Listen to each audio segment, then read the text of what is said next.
So we've got another beer release this Friday, which is today at Canal Place, but it's not a canned beer release. It's only on draft, and it kind of came about as an accident. There was there's been some weird things going on in distribution since Omicron earlier this year. We've had to pull back on a lot of brewing to kind of recalibrate sales and everything. And we had some time to kill on our hands, and that is about the time. We've been doing a lot of R.Shea Light that's very popular at the tap room and for a few select accounts. And that is a lager that we try to lager as fast as we can, but still keep some longer qualities. But at the end of the day, it does take up some tank space. But Carl wanted to, since he had some time, do more of a truer lager with proper amount of lagering time and conditioning. We had the tank space. We gave him the go-ahead, probably against our better judgment. It stayed in the tank quite a long time, but it is totally delicious, and it's a whole nother level above like our R.Shea Light. So we may have him do this once a year during the summer if we have those seasonal slowdowns. But I believe this is his first lager that he was, his own recipe, doing everything that he wanted to do like he wanted to, that he's done here. This is probably our only second type of lager we've ever done here besides R.Shea Light and the Oktoberfest. So it's the third lager. So Carl, what was the, go ahead, what's the inspiration for this? What were you trying to accomplish? Well, I was super excited because, this is probably my favorite style of beer. One of my favorite styles of beer, if not my singular favorite style of beer. I think it really encompasses and embodies what I think a beer ought to be. It ought to be blue-collar, working-class beer that anybody can enjoy. But at the same time, being real craft brewers, something that also has the depth that seasoned craft beer drinkers can appreciate. I don't know, I'm sure this is a talking point that's been being over its head dozens, thousands of times. Lagers in the craft beer community, I think, get a bad reputation because a lot of times it's an association, Bud Light, Anheuser-Busch, Coors, Miller, macro brew lagers. Which I think is really unfortunate because lagers, true lagers, especially in, say, like the German tradition, involve a level of technique, care, and just balance. Everything from writing the recipe to executing it in the brew house to the fermentation process to the conditioning and cellaring. It's super involved. So it's super technically difficult. So it's not just Pilsner malt and a temperature regime? No, it is not just Pilsner malt, fermented cold. There is a ton that goes into making a beer. Deceptively simple. It's just so easy drinking, but subtle and complex. It's all about balance.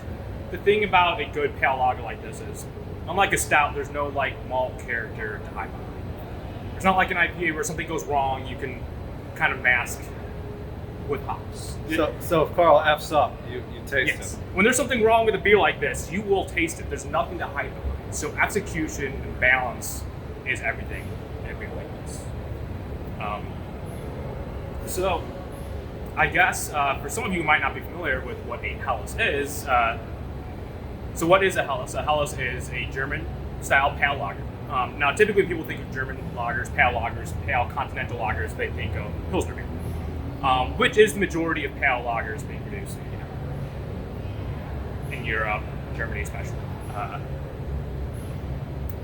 Now, Helles is more particular, arose in the region of Bavaria in southern Germany, right? In fact, it arose in the late 19th century. It was kind of a response to the demand for pale lagers in the style of Bohemian Pilsners. So, the 1840s or so, Pilsner Urquell released their Czech Pilsner. And of course, it was kind of the first real true pale lager to kind of hit the markets in that region at the time. And so, of course, for the better part of the 1800s, there was this Pilsner craze. It was kind of think of it as the original IPA. There was this craze of, demand for these more hop-forward but pale, drinkable lager beers. Now, the Bavarians, particularly in the city of Munich, in southern Germany, their response to this in the late 1800s was what we know as the Helles. Helles means light or pale, essentially in German. So, how does this compare to a Bohemian-style Pilsner or a German Pils?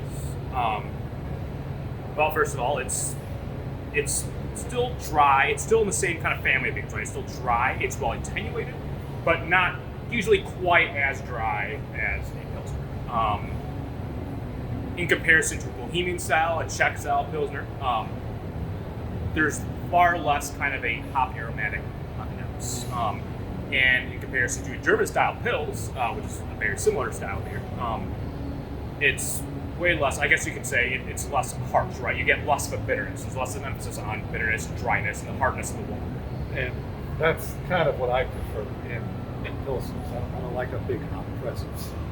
I like it more balanced. Yeah. Like this stuff. Exactly. This is so, in sort of a reaction to, I guess, these hop-forward, Pilsners. The Helles is much more balanced. It's more mild. In fact, some people consider it's of the two main German pale lager style beers. The Helles is, I guess you could say, the more malt forward. Now, it doesn't mean it's malty in the sense that we often think of malty as being like a stout, where so you got these chocolatey, roasty, biscuity, bready malt characters. But you do get kind of like a subtle, light malt character. The hops are less emphasized. That's the biggest difference between a Pilsner and a Helles. It's much more mild. It suits the more, I guess, the more laid back, the more mild temperament of the Bavarian climate and the Bavarian people. Really, they're much more mild, mild mannered, laid back people, and I think this beer kind of really suits that temperament of the region. Would this be the closest cousin to the American macro lagers, even though there's a big difference between them? But would this be, with pulling back the hops and just easy drinking, would it be the closest kissing cousin? In a way, yes. In a way, no. In a way, Pilsners are probably more close because there's more of an emphasis on dryness, right? And obviously also drinkability. But another way, just the kind of super drinkability, the super quaffability of a Helles is also close to American craft lager. So I'd say an American light lager is probably somewhere in between a Helles and a Pils, but scaled back. But especially in comparison to a American macro lager, there's more of a body to it. There's kind of more of a lingering sweetness, but without being too sweet. Obviously, there's more of a hop presence without it being hop. At the end of the day, like an American light lager, it's meant to be quaffable and drinkable. The difference is, whereas American light lagers are meant to be, crushed and shotgunned, and you're tailgating and drinking 3 an hour. This Helles is much more designed to be, it's super drinkable, but something you want to take big drinks of, but slow down and appreciate.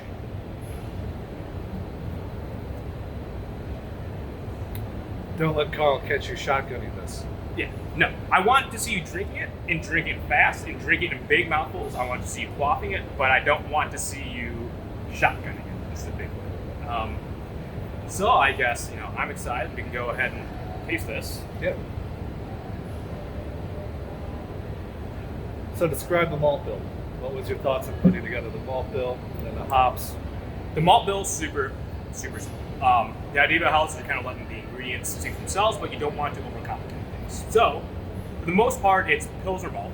We also use a touch of Carafone and just a touch of Melanoid. And you mentioned this has a little bit more sweetness than regular Pilsners. It's not quite as dry. Is that from the fact of how you mashed it, maybe higher temperatures, or how'd you treat this in the mash? So the mash temperature wasn't particularly high. What we did was a fairly unique technique that we used to mimic, say, what we know in the brewing industry as a decoction mash. Decoction mashing is a traditional German method of mashing and brewing their beer. And I won't get into the technicals of it, but our brewing system, and just like the vast majority of American craft brewing systems, are not set up to do a decoction mash in the style of German brewing. But one of my old brewmasters, he did recommend to me a technique that we used that could sort of mimic and imitate the sort of caramelization and the melanoidin production that you get with the decoction mash. And what about the hops? Do you have any European hops in here? Yeah, it's all German hops. We use Tettnanger hops. Now, what I love about the hop bill on this is I think we kind of nailed what we want to do with the hops.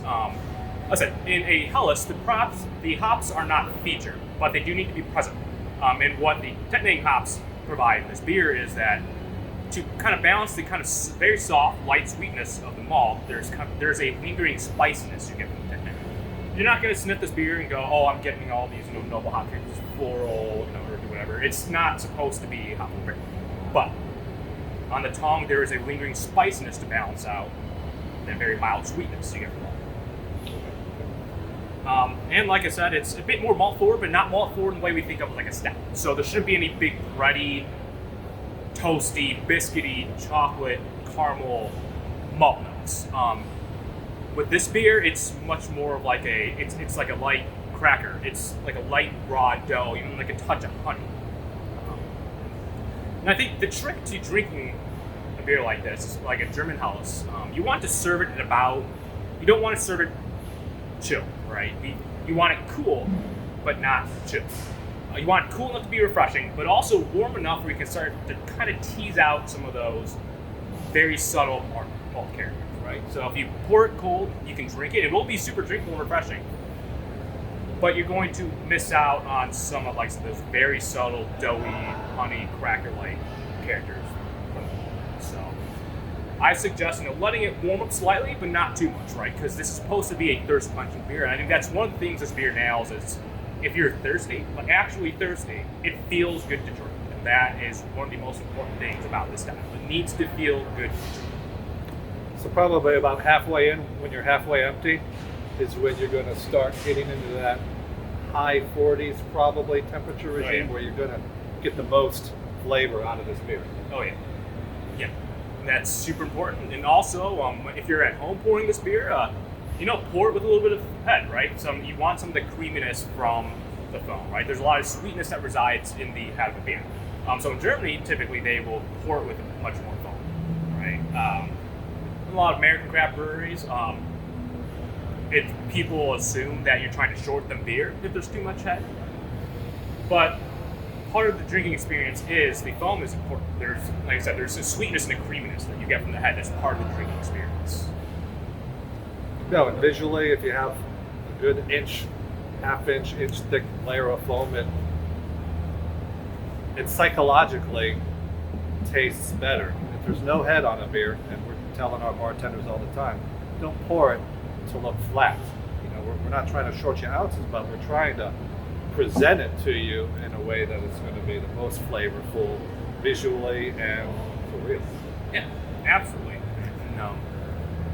And like I said, it might seem like a silly point, but everything about this beer, its subtlety, its balance, and first and foremost, it's the experience of drinking beer. That's why everything to the foam, the head retention, to balance of the ingredients, it's all super important. I mean, our cellarman Nick, this is the first time I yelled at him for how he was trying a beer. He goes around, he samples beer, whatever, and we're used to, thinking of, IPAs and stouts. You want to kind of savor it and sip it, take little sips, right, and go, oh, I'm picking out these kind of grapefruit hot characters, I'm picking out this caramel note, whatever.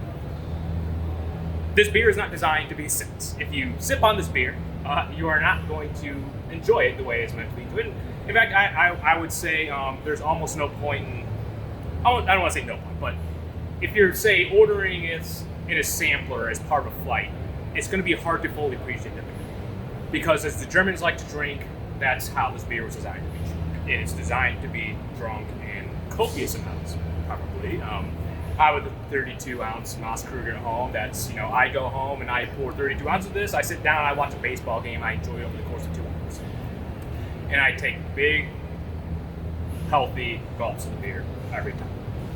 So I had told our cellarman Nick as he was trying it, I was like, stop sipping on this. When you are tasting this, you take that, you pour half a pint of that, and you take a big, healthy gulp, because this is beer that tastes like beer, and it's meant to be drunk. And before you tell me anything about, oh, what are the hops doing, what are the malt doing, I told him, when you taste this beer, tell me how it feels to drink. More important than anything else is, how does it feel to drink this beer? Which I think that we got pretty much mostly nailed this time around, even though it's our first attempt at doing this, and I think we're all fairly happy with it. We might make some slight tweaks to the ingredients we're sourcing our malts in the future, but I think for our first attempt at this is turned out pretty well. Now, as far as the making of this beer, there were long hours that went into recipe building. Like I said, everything has to be fine-tuned. There's nothing to hide about it. There was long hours involved in the brewing process itself. Like I said, we used a technique that adds 3 to 4 hours onto my brew day. And to give you an idea, a typical ale, for example, typically takes about, from mashing to pitching the yeast, 6 to 7 hours. This beer, along with just like our Oktoberfest that will be available soon as well, we use the same technique. It takes me about 10 to 11 hours to do this beer. But Carl loved every minute of it.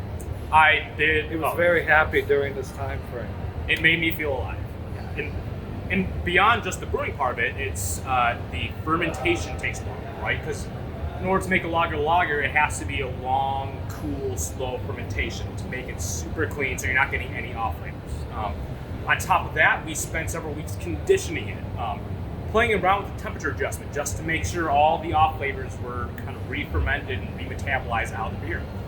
And then on top of that, there was an extra long cold conditioning phase, an extra long lagering phase where we let it sit just slightly above freezing temps in a tank for a month.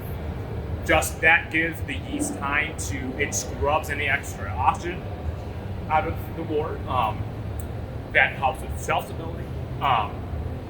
It also, any kind of fermentation byproducts that we don't want to taste in the finished product because we want something crisp and clean, it's giving the yeast time to remetabolize those byproducts as well. And even like rougher, higher fusel alcohols, for example, the yeast will remetabolize those and spit them out as way less offensive esters in the finished product.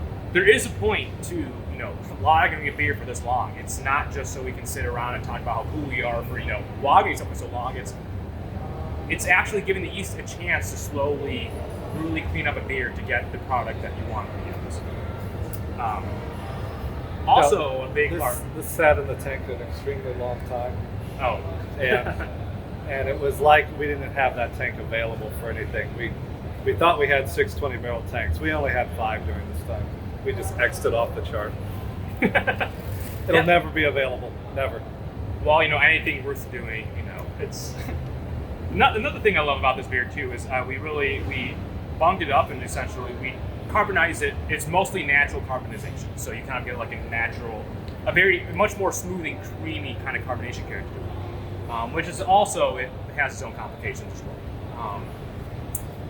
So if you're wondering why go through all this time and energy and effort to make a beer that is deceptively simple, some people might say boring, which I said I think may be wrong, they're just drinking it incorrectly, but for something as seemingly simple as a pale lager, why put yourself through all this? And I will say, Ron did not put me up to this. All the extra hours I had to put into, all the extra time and sweat that went into this beer, I took this upon myself. It's something I wanted to do.